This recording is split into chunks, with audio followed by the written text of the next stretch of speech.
Bismillahirrahmanirrahim. Assalamualaikum warahmatullahi wabarakatuh.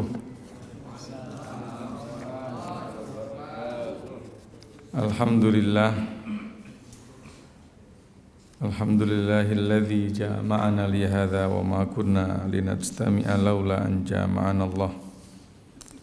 Asyhadu an la ilaha illallah wa asyhadu anna Muhammadar Rasulullah.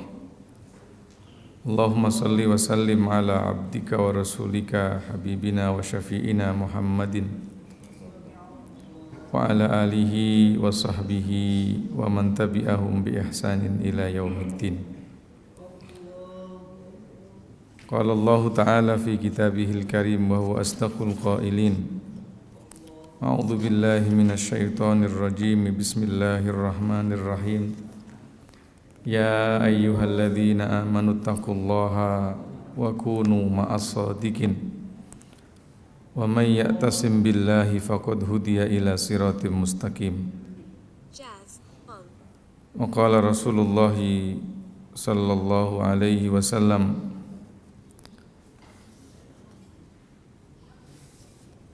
innama bu'ithtu mu'alliman muyassiran walam ub'athu la'anan wala mannanan wala syattanan au kama qala Rasulullah sallallahu alaihi wasallam. Ma'asyiral muslimin, bapak-bapak, ibu-ibu, hadirin hadirat, adik-adik semuanya yang saya muliakan. Alhamdulillah pada kesempatan siang hari ini kita dapat melaksanakan salat zuhur dengan berjamaah di tengah-tengah kesibukan kita menyelesaikan tugas-tugas kehambaan, tugas-tugas kemanusiaan sebagai konsekuensi atas kontrak akad kerja yang kita ambil, dan kita dapat melaksanakan sholat dengan berjamaah sebagai konsekuensi kehambaan atas pilihan yang kita lakukan dalam memeluk agama Islam ini. Mudah-mudahan cara kita beribadah, cara kita menjalani kehidupan seperti ini balance, menjadi model kehidupan yang baik, diterima, diridhai oleh Allah Subhanahu wa taala. Ada orang yang dengan alasan beribadah tidak produktif. Ada pula yang dengan alasan bekerja ibadahnya tertinggal. Sekali lagi, model cara kita menjalani kehidupan seperti kita mudah-mudahan menjadi model kehidupan yang diridhoi oleh Allah Subhanahu wa taala. Bapak-bapak, ibu-ibu, saya akan membaca satu ayat dari surah Ali Imran ayat 159.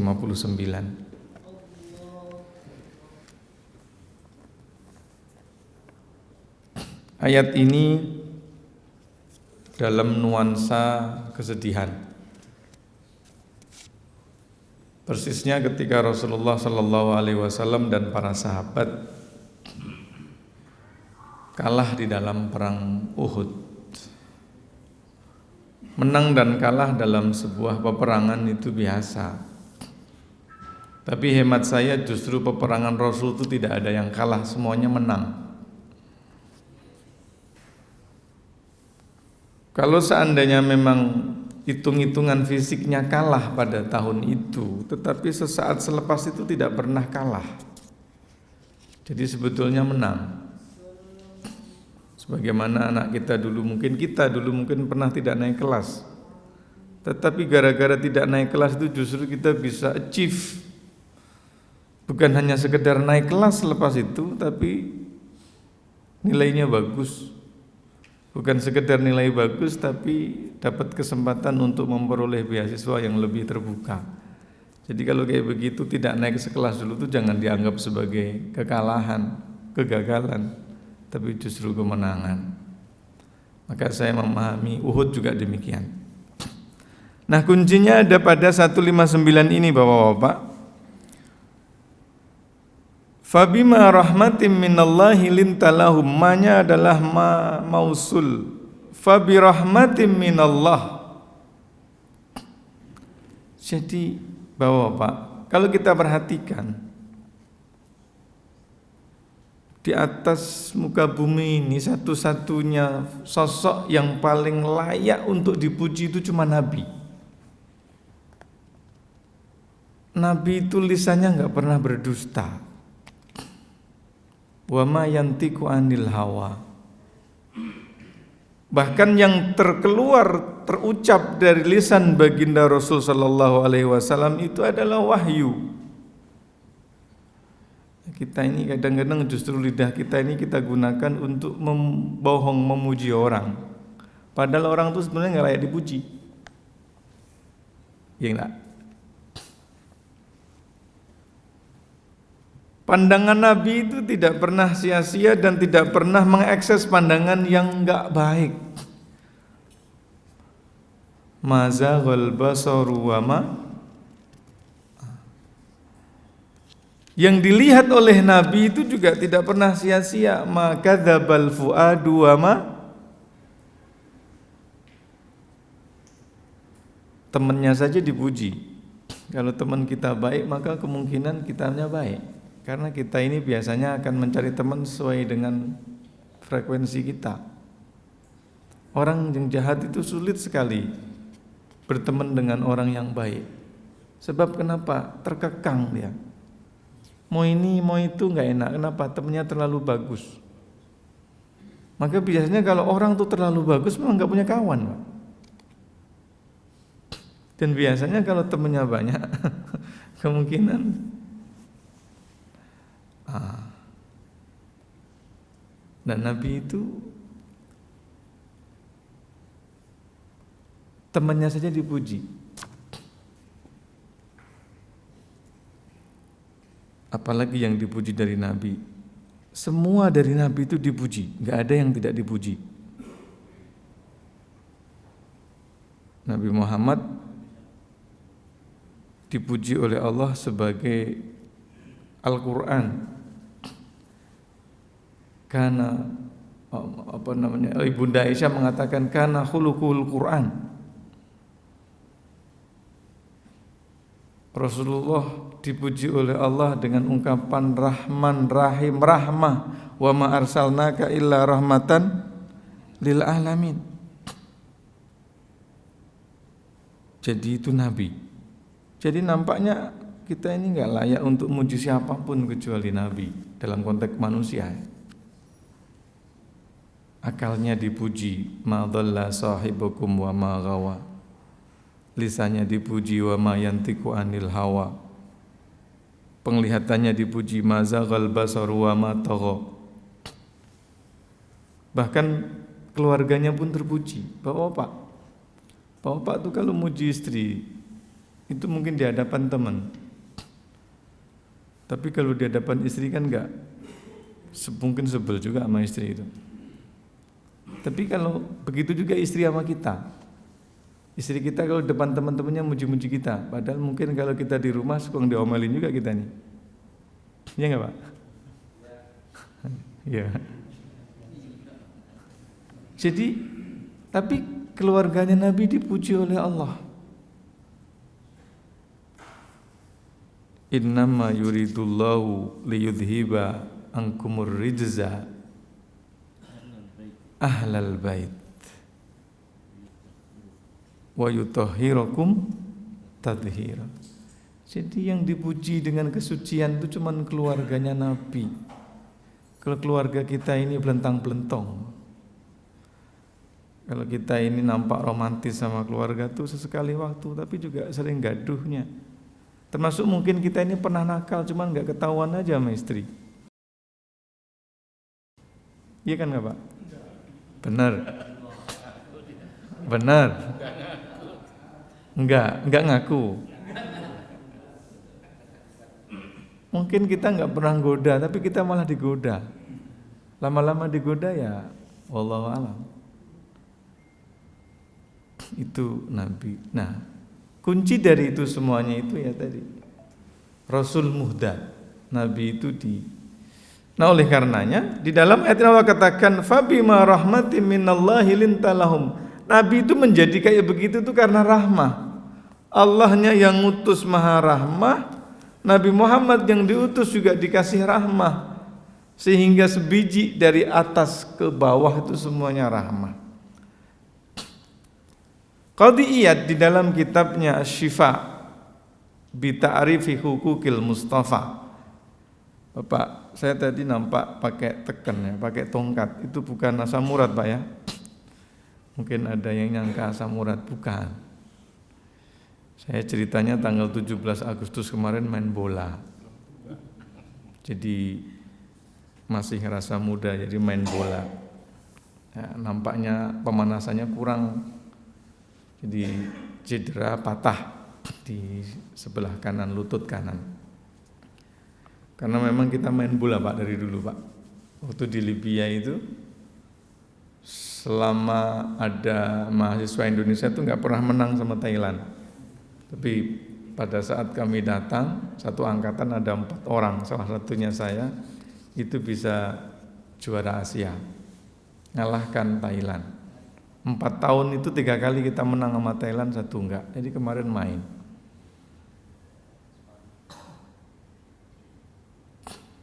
Nah, pas kemarin Maulidan masuk bulan Rabiul Awal kan saya di rumah. Saya baca kitab ini. Qadhi Iyad di dalam kitab Syifa bi ta'rifi hukukil Mustafa. Orang itu biasanya dipuji karena 3 hal. Yang pertama karena kegantengannya. Enggak peduli dia ini miskin, enggak peduli dia ini jahat, tapi kalau ganteng sering dipuji sama orang. Yang kedua, dipuji sama orang karena kedermawanannya. Jelek gak apa-apa, yang penting dermawan. Ada orang yang baru dikasih sekali 2 kali saja udah ngerasa baik dan kemudian dipilih pada saat pemilu. Kenal juga kagak, cuman dikasih tahu aja, "Oh Pak, ini dari ini." Nah, kita udah ngaku baik banget gitu ya. Dan yang ketiga, seseorang itu biasanya dipuji karena memang karakternya bagus. Miskin nggak peduli, jelek nggak peduli, tapi kalau karakternya bagus dipuji. Bapak-bapak. Dan ketiga hal-hal itu tuh semuanya ada pada Nabi. Nggak ada yang ngalahin gantengnya Nabi. Sehingga Ali bin Abi Thalib itu mengatakan kalau Nabi itu datang, orang itu kemudian terpesona sama Nabi. Nggak berani ngomong. Ngelihat wibawanya Nabi itu. Kalau sekarang Pak, kalau ada pemimpin, kan dikondisiin supaya kita nggak ngomong di depan dia. Kalau ada acara pun kemudian 1 jam sebelum acara di jam, nggak boleh sibuk sama handphone, pakai handphone pun nggak ada. Dan sampai sebegitunya mendesain supaya orang itu mendapat kehormatan dan concern. Tapi kalau Nabi dulu asal Nabi datang saja itu orang diam. Yang kedua dermawan, nggak ada juga yang ngalahin kedermawannya Nabi. Kata Ibunda Aisyah, kana Rasulullah sallallahu alaihi wasallam ajwadan nas wa kana ajwaduhu yakunu fi Ramadan. Kata Ibunda Aisyah, dan tidak ada yang membantah keterangan ini dari kalangan sahabatnya. Tidak ada yang paling dermawan melebihi Nabi, dan kedermawannya Nabi itu yang paling-paling adalah pada saat Ramadan. Seperti angin berhembus tidak berhenti. Dan yang ketiga karena karakternya Nabi, dan inti daripada karakter itu adalah rahmah. Maka Allah mengatakan fabima rahmatin minallahi lintalahum. Yang membuat Nabi itu dadanya lepas, tidak punya problem sama orang itu ya rahmah ini. Fabima rahmatin minallahi lintalahum. Gara-gara rahmah yang diberi oleh Tuhan itulah Muhammad kamu menjadi lembut kepada sesama. Bapak-bapak,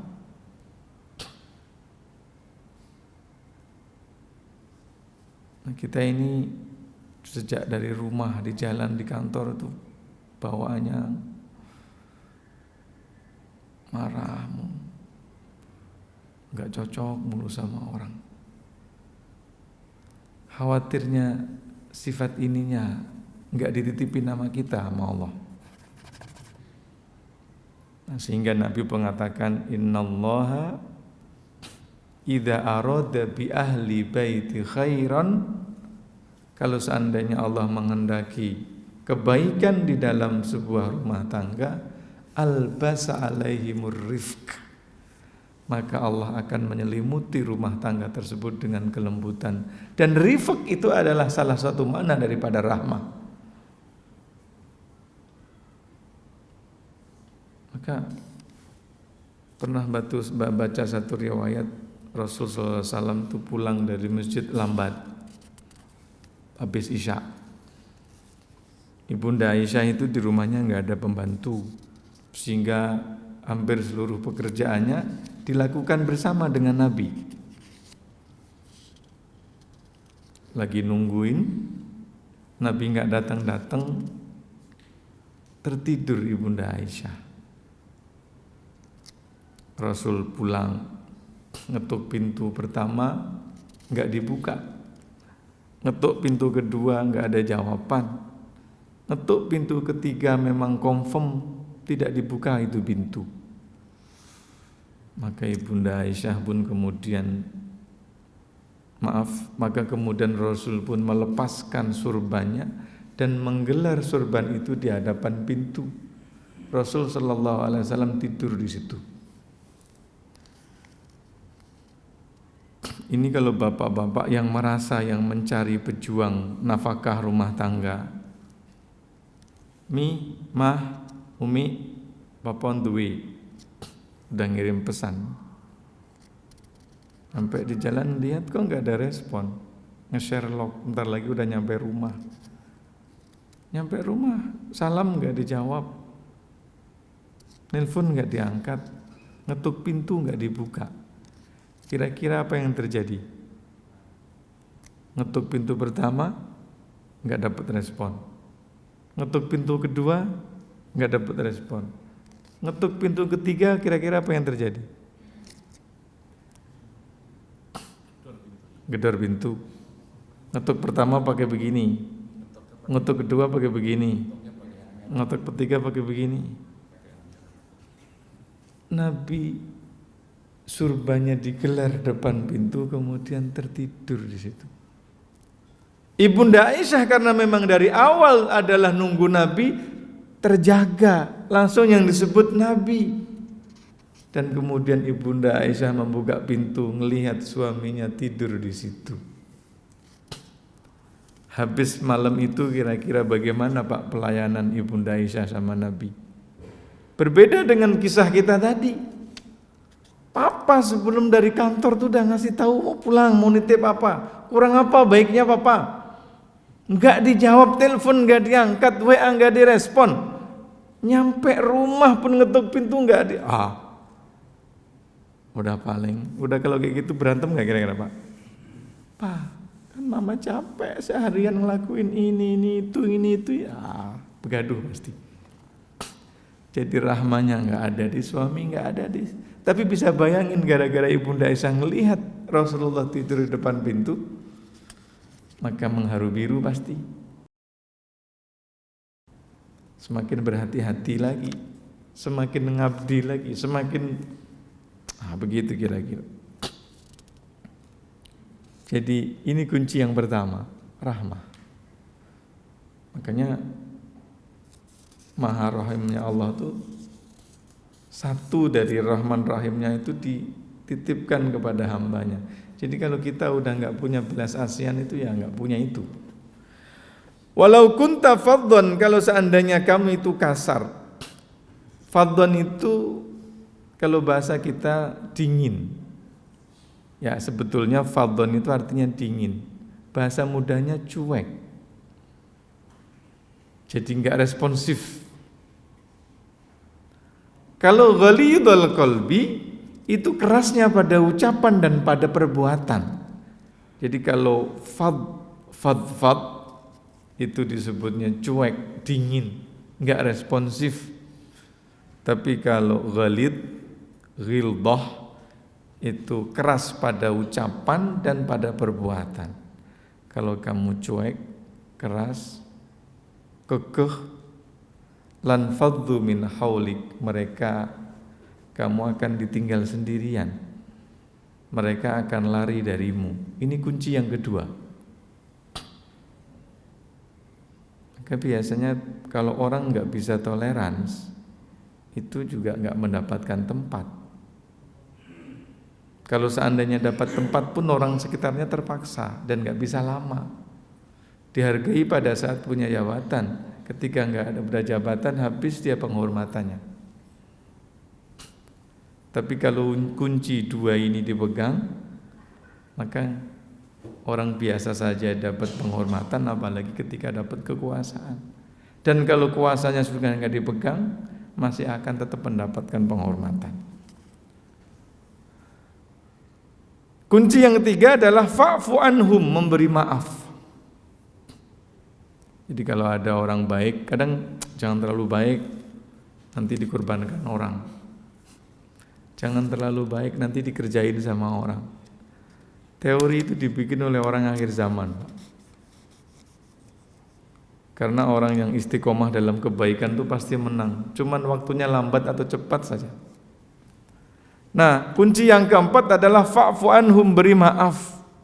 Bukan cuman sekedar memberi maaf, tapi memintakan ampun kepada mereka, wastaghfir lahum. Dan ini memberi maaf beneran, karena ada orang yang mengatakan maafin iya, tapi ngelupain enggak. Maafin si udah, tapi kalau ngelupain kagak. Ini kan enggak tulus memberi maaf. Allah seolah memberi pesan bahwa memberi maaf itu susah. Tapi ada yang lebih susah apa? Memintakan maaf kepada Allah. Jadi ada orang zalim sama kita misal, kita maafin itu sulit. Tapi ada yang lebih sulit lagi, apa itu? Memintakan maaf, memintakan ampun kepada Allah atas kezaliman orang tersebut. Itu lebih sulit. Dan yang paling sulit adalah wasyawirhum fil amr. Tetap melibatkan mereka, tetap mau menyapa mereka, tetap mau ngajak ngomong sama mereka, dan mau meminta pendapat kepada mereka, dan berkenan mengajak musyawarah kepada mereka. Ini lebih susah, Pak. Minta maaf, memintakan maaf, dan melibatkan mereka dalam diskusi itu lebih tingkatannya berbeda. Kalau mungkin ada orang memberi maaf, Pak, tapi dia tidak pernah mintakan maaf kepada Allah. Mungkin ada orang yang memberi maaf, ada yang memintakan ampun kepada Allah, tapi udah jangan deket-deket sama orang tuh. Ya. Dan Allah Subhanahu wa taala ngasih 3 ini kepada Nabi. Bukan cuma sekedar mau memaafkan, tapi juga mau memohonkan ampun kepada Allah. Bukan cuma memintakan ampun kepada Allah dan memberi maaf, tapi juga melibatkan mereka di dalam wasyawirhum fil amr. Kita ini kalau bisa memberi maaf orang saja udah seneng. Gimana mau memintakan maaf sama orang? Gimana juga mau melibatkan orang dalam diskusi, ya lebih susah lagi. Jadi artinya kalau kita ini hati kita ridho untuk melibatkan orang diajak diskusi, padahal sebelumnya itu pernah nyakiti kita, itu udah bagus, Pak. Itu kunci kelima. Yang pertama rahmah, yang kedua lembut tadi, tidak kasar, yang ketiga ngasih maaf, yang keempat memintakan ampun kepada Allah, dan yang kelima adalah mengajak mereka untuk musyawarah. Fa idza azamta fatawakkal 'alallah innallaha yuhibbul mutawakkilin. Bapak, saya ingin ngasih cerita. Cerita udah saya sampaikan hari Ahad pada pengertian Ahad. Abdullah bin Ubay bin Salul itu putra mahkota Madinah. Dipuji karena gantengnya, berwibawa karena darah birunya, dan hebat karena kepintarannya. Sesaat sebelum Nabi pindah ke Madinah, dialah yang digadang-gadang untuk menjadi pemimpin Madinah. Ketika Nabi datang, kewibawaannya Abdullah bin Ubay bin Salul ini redup karena kalah dengan kewibawaannya Nabi. Jadi kewibawaannya Nabi itu menyala gitu kan, terlalu berwibawa sehingga yang lainnya pun redup. Abdullah bin Ubay. Ini yang membuat Abdullah bin Ubay bin Salul itu gedek dan sebel, benci sama Nabi. Karena kehadirannya itu membuat dirinya tenggelam. Dan ini terjadi, Pak. Bapak pasti punya pengalaman. Gara-gara Bapak orang baru, pinter, potensial, orang-orang lama jadi benci sama Bapak. Dari proses sosiologi terjadi, persis seperti dulu Nabi. Ini Nabi Muhammad itu berkenan nyolatkan Abdullah bin Ubay bin Salul, berkenan pula memberi surban kepada anaknya untuk dijadikan sebagai kain kafan. Ini menandakan 5 kunci yang ada pada Nabi yang ditulis oleh Allah di dalam 159 ini.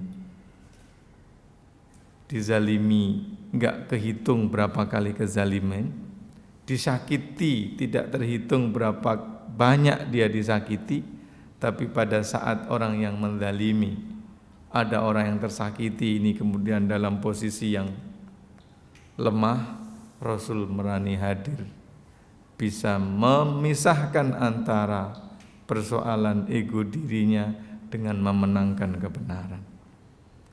Sehingga satu riwayat mengatakan gara-gara Nabi mau ini tetap datang nyolati dan berkenan memberikan kain surban kepada untuk dijadikan sebagai kain kafan, maka ratusan orang dari kabilahnya itu masuk Islam pada ketika itu. Wa aslama min hadhil waqi'ah mi'atu baitin min baiti Abdullah bin Ubay bin Salul. Jadi lembut ini yang sekarang tidak dimiliki oleh orang. Kalau keras tuh kadang-kadang nggak perlu dilatih, Pak. Tanpa dilatih pun suka muncul kekerasan itu. Tapi yang perlu dilatih adalah justru kelembutannya.